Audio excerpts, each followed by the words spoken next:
Shalom. I got cut off, so I'm going to start again in Revelation 13 verse 16. He causes all, both small and great, rich and poor, free and slave, to receive a mark on their right hand and on their foreheads, that no one may buy or sell except the one who has the mark or the name of the beast or the number of his name. Here is wisdom. Let him who has understanding calculate the number of the beast, for it is the number of a man. His number is 666. Then I looked, and behold, a lamb standing on Mount Zion, and with him 144,000, having his Father's name written on their foreheads. I heard a voice from heaven, like the voice of many waters, and like the voice of a loud thunder.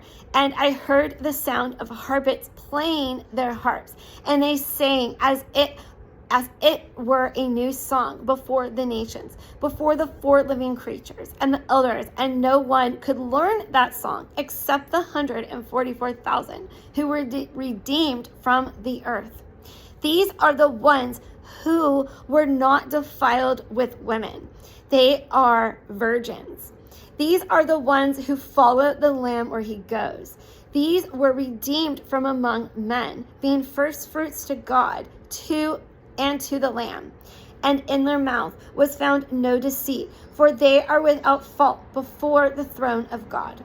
Then I saw another angel flying in the midst of heaven, having the everlasting gospel to preach to those who dwell on the earth, to every nation, tribe, and tongue, and people, saying with a loud voice, "Fear God and give glory to him, for the hour of his judgment has come, and worship him who made heaven and earth and the sea and springs of the water." And another angel followed, saying, "Babylon is fallen, that great city, because she has made all nations drink of the wine of the wrath of her fornication."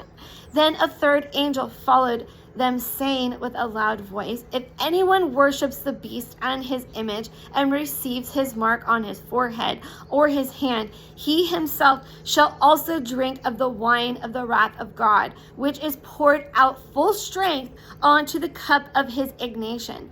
He shall be tormented with fire and brimstone in the presence of the holy angels and in the presence of the Lamb, and smoke of their torments ascend forever and ever. And they have no rest day or night, who worship the beast and his image, and who receive the mark of his name. Here is the patience of the saints. Here are those who keep the commandments of God and the faith of Jesus." Then I heard a voice from the heaven saying to me, "Write, blessed are the dead who die in the Lord from now on. Yes, the Spirit, that they may rest from their labors and their works follow them." Then I looked, and behold, a white cloud, and on the cloud sat one like the Son of Man, having on his head a golden crown, and in his hand a sharp sickle. And another angel came out of the temple, crying with a loud voice to him who sat on the cloud, "Thrust your sickle and reap, for the time has come for you to reap, for the harvest of the earth is ripe." So he who sat on the cloud thrust in his sickle on the earth, and the earth was reaped. And another angel came out of the temple, which is in heaven, and he also having a sharp sickle. And another angel came out from the altar, who had power over fire, and cried with a loud cry to him who had the sharp sickle, saying, "Thrust your sharp sickle and gather the cluster of vines on the earth, and her grapes are fully ripe." So the angel thrust his sickle into the earth and gathered the vines of the earth and threw it into the great winepress of the wrath of God. And the winepress was trampled outside the city, and the blood came out of the winepress up to the horses' bridles for 1,600 furlongs.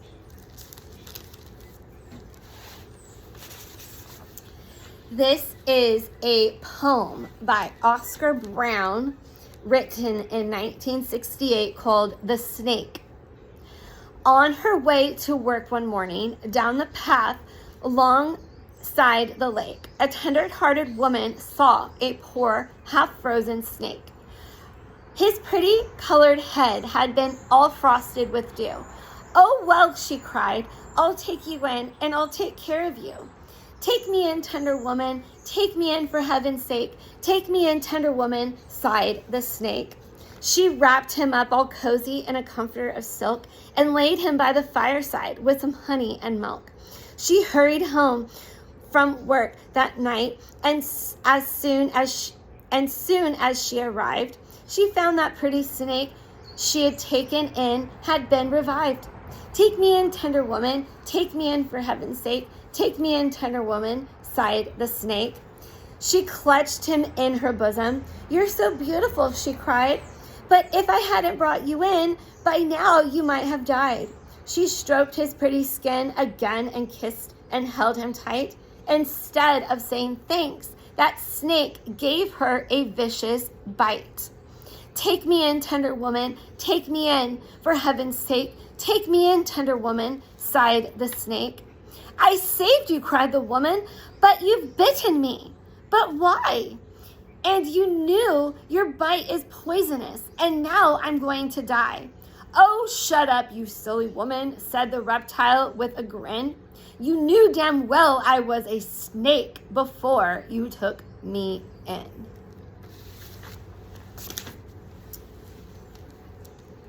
Revelation chapter 17. Then one of the seven angels who had the seven bowls came and talked with me, saying to me, "Come, I will show you the judgment of the great harlot, who sits on many waters, with whom the kings of the earth committed fornication, and the inhabitants of the earth were made drunk with her wine of fornication." So he carried me into the spirit into the wilderness, and I saw a woman sitting on a scarlet beast, which was full of the names of blasphemy, having 7 heads and 10 horns. The woman was arrayed in purple and scarlet, and adorned with gold and precious stones and pearls, having in her hand a golden cup full of abominations and the filthiness of her fornication. And on her forehead a name was written: Mystery Babylon, the Great, Mother of Harlots, and of the abominations of the earth. I saw the woman drunk with the blood of the saints and with the blood of the martyrs of Jesus. And when I saw her, I marveled with great amazement. But the angel said to me, "Why did you marvel? I will tell you the mystery of the woman, of the beast that carries her, which has the 7 heads and 10 horns. The beast that you saw was and is not, and will ascend out of the bottomless pit, and will go to perdition. And those who dwell on the earth will marvel, those whose names are not written in the book of life from the foundation of the world, when they see the beast that was and yet is. Here is the mind which has wisdom. The 7 heads and the 7 mountains on which the woman sits. There are also 7 kings. 5 have fallen. One is, and the other has yet not come. And when he comes, he must continue a short time. The beast that was and is not is himself also the 8th, and is of the 7th, and is going to perdition. The 10 horns which you saw are the 10 kings, who have received no kingdom as yet, but they receive authority for 1 hour as kings with the beast. These are of one mind, and they will